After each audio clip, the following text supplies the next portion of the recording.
ಬೆಂಗಳೂರು. ಕೃಷ್ಣ ದೇವರಾಯನ ಆಸ್ಥಾನದಲ್ಲಿ ಪಾಳೆಗಾರರಂತ ಕೆಂಪೇಗೌಡರು ಒಂದ್ಸತಿ ಕೃಷ್ಣ ದೇವರಾಯನ ಆಸ್ಥಾನಕ್ಕೆ ಹೋಗ್ತಾರೆ, ಹಂಪಿನ ನೋಡ್ತಾರೆ. ಅಲ್ಲಿದ್ದಂಥ ವೈಭವ ನೋಡಿ ಇಂಥದ್ದೊಂದರ ನಾನು ಯಾಕೆ ಕಟ್ಟಬಾರ್ದು ನಗರ ಅಂತ ಹೇಳ್ಬಿಟ್ಟು ಕೆಂಪೇಗೌಡರು ಬೆಂಗಳೂರನ್ನ ನಿರ್ಮಾಣ ಮಾಡ್ತೀನಿ ಅಂತ ಕೃಷ್ಣದೇವರಾಯನ ಕೇಳ್ತಾರೆ. ಕೃಷ್ಣದೇವರಾಯ 500 ಹೊಲಗಳನ್ನ ಕೊಟ್ಟು ಬೆಂಗಳೂರು ಕಟ್ಟುವಂತ ಕಳಿಸ್ತಾರೆ. ಬೆಂಗಳೂರಲ್ಲಿ 4 ಕಂಬ ಹಾಕ್ತಾರೆ. 4ನೇ ಕಂಬ ಹಾಕ್ಬೇಕಾದ್ರೆ ಆ ಕಂಬ ನಿಲ್ಲಲ್ಲ. ಅವಾಗ ಅವ್ರ ಸೊಸೆ ಲಕ್ಷ್ಮಮ್ಮನ ಬಲಿ ಕೊಟ್ಟು ಬೆಂದ ಕಾಲುಗಳನ್ನ ಬೆಂಗಳೂರು ಮಾಡ್ತಾರೆ. ಅಂತ ಕೆಂಪೇಗೌಡರಿಗೆ ಎಷ್ಟು ತಲೆ ಇತ್ತು ಅಂದ್ರೆ 3000 ಹಳ್ಳಿಗಳಿಂದ ಬೆಂಗಳೂರಿಗೆ 2 ಹಳ್ಳಿಗೆ ಒಂದು ಕೆರೆ ಅಂತ ಕೆರೆ ಕಟ್ಸ್ತಾರೆ. 1500 ಕೆರೆ ಕಟ್ಸ್ತಾರೆ. ಅವ್ರ ಜಾತಿ ಧರ್ಮ ನೋಡಲಿಲ್ಲ. ಅವರವರ ಕುಲ ಕಸುಬಿಗೆ ತಕ್ಕಂತೆ ಪೇಟೆ ಕೊಡ್ತಾರೆ. 63 ಪೇಟೆಗಳನ್ನ ಕಟ್ಕೊಡ್ತಾರೆ. ಅಕ್ಕಿ ಪೇಟೆ, ರಾಗೇಪೇಟೆ, ಅಂಚೆಪೇಟೆ, ಸುಲ್ತಾನ್ ಪೇಟೆ ಅಂತ, ಮನೋಹರ ಪೇಟೆ, ಗಾಣಿಗರು ಪೇಟೆ, ತಿಗಲೂರು ಪೇಟೆ, ಎಲ್ಲ ರೀತಿ ಪೇಟೆಗಳು ಕಟ್ಕೊಂಡು ಆಧುನಿಕ ನಗರಗಳ ಪಿತಾಮಹ ಅಂತ ಬ್ರಿಟಿಷ್ದವ್ರ ಕೈಲಿ ಕಟ್ಸ್ಕೊತಾರೆ. ನಮ್ಮವ್ರ ಕೈದಲ್ಲ, ನಮ್ಮನ್ನು ಆಳದಲ್ಲ ಬ್ರಿಟಿಷ್ದವರು ಅವ್ರ ಕೈಯಲ್ಲಿ ಕಟ್ಸ್ಕೊತಾರೆ. ಅಂತಹ ಕೆಂಪೇಗೌಡರು ಕಟ್ಟಿದ ಕೆರೆಗಳ ಅಪಾರ್ಟ್ಮೆಂಟ್ ಆಗ್ತಾ ಇದೆ, ಕಾಂಕ್ರೀಟ್ ಕಾಡಾಗ್ತಾ ಇದೆ.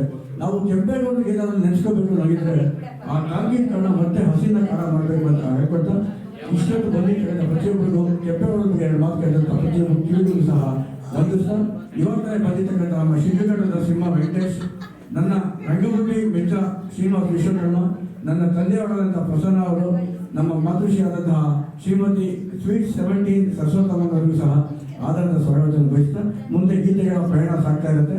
ಗೀತೆಗಳ ಪ್ರಯಾಣಗಳ ಜೊತೆ ಮಧ್ಯದಲ್ಲಿ ಒಂದೊಂದ್ಸತಿ ನಾವು ಕೆಂಪೇಗೌಡ ನೆನೆಸ್ಕೊಳ್ತೇವೆ ಅಂತ ಹೇಳ್ತಾ ಇವತ್ತಿನ ಬರ್ತಡೇ ಬಾಯ್ ನಂದಕುಮಾರ್ ಅವರಿಗೆ, ಅದೇ ರೀತಿ ಇವತ್ತಿನ ಬರ್ತಡೇಗೆ ನನ್ನ ತಂಗಿ ರಾಜೇಶ್ವರಿಗೆ ಈ ಕಾರ್ಯಕ್ರಮವನ್ನು ಸದಾಕಾಲ ಇಂಥದೇ ಕಾರ್ಯಕ್ರಮವನ್ನು ಉತ್ತಮವಾದ ಕಾರ್ಯಕ್ರಮ ಮತ್ತು ಅರ್ಥಪೂರ್ಣವಾದ ಕಾರ್ಯಕ್ರಮವನ್ನು ಆಯೋಜಿಸ್ತಕ್ಕಂತಹ ನನ್ನ ಪ್ರೀತಿಯ ಅಮ್ಮ ಸುಧಾಚಾರ್ಯರಿಗೆ ಅಮ್ಮನ ಆಶಯ ಚಾರಿಟೇಬಲ್ ಇವತ್ತಿಂದ ಅಲ್ಲ ಹಲವಾರು ದಶಕಗಳಿಂದ ತನ್ನದೇ ಆದಂಥ ರೀತಿಯಲ್ಲಿ ಸಮಾಜಮುಖಿ ಕೆಲಸಗಳಲ್ಲಿ ತನ್ನದೇ ನಾನು ತಿಳಿಸ್ಕೊಂಡ್ಬಂದಿದೆ. ಇಂತಹ ಅಮ್ಮನ ಆಶಯ ಚಾರಿಟೇಬಲ್ಸ್ನ ಅಧ್ಯಕ್ಷರಾದ ಶ್ರೀಮತಿ ಸದಾಚಾರ್ಯರಿಗೆ ಸಹ ಹೃತ್ಪೂರ್ವಕ ಧನ್ಯವಾದಗಳು ಅರ್ಪಿಸ್ತಾ, ಅದೇ ರೀತಿ ನಾವು ಏನಾರ ಕಾರ್ಯಕ್ರಮ ಮಾಡಬೇಕು ಅಂದರೆ ಅಲ್ಲಿ ತಾಂತ್ರಿಕ ವರ್ಗ ಬೇಕಾಗಿದೆ.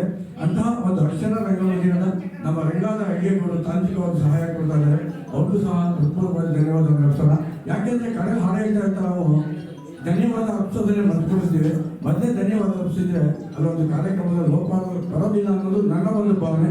ಅದೇ ರೀತಿ ನಮ್ಮ ಪ್ರಕಾಶ ಯಾವುದೇ ಕಾರ್ಯಕ್ರಮ ಮಾಡಲಿ ಸೈಲೆಂಟ್ ಪ್ರಕಾಶ ಕೂಲ ಕೂತ್ಕೊಂಡು ಏನೇ ಇಟ್ಕೊಂಡಿಲ್ಲ ಕೆಲಸದಲ್ಲಿ ಮಾಡ್ತಿದ್ದೆ ಅಂತ ಪ್ರಕಾಶ ಅವರು ಸಹ ಹೃತ್ಪೂರ್ವಕ ಧನ್ಯವಾದಗಳು. ಮತ್ತೊಮ್ಮೆ ಪ್ರತಿಯೊಬ್ಬರಿಗೂ ಸಹ ನಾಡಪ್ರಭು ಬೆಂಗಳೂರು ನಿರ್ಮಾತರಾದಂತಹ ವೈಜ್ಞಾನಿಕ ದೃಷ್ಟಿಕೋನದ ಪಾಳೆಗಾರ ಕೆಂಪೇಗೌಡ ಜನ್ಮದಿನದ ಹಾರ್ದಿಕ ಶುಭಾಶಯಗಳು. ಧನ್ಯವಾದಗಳು. ಮುಂದಿನ ಗೀತೆ ನಮ್ಮ ರಂಗಭೂಮಿ ಮಿತ್ರ ಶ್ರೀನಿವಾಸ್ ವಿಶ್ವಕರ್ಮ ವೇದಿಕೆಗೆ ಬಂದು ತಮ್ಮ ಗಾಯನವನ್ನು ಪ್ರಸ್ತುತಪಡಿಸಬೇಕು.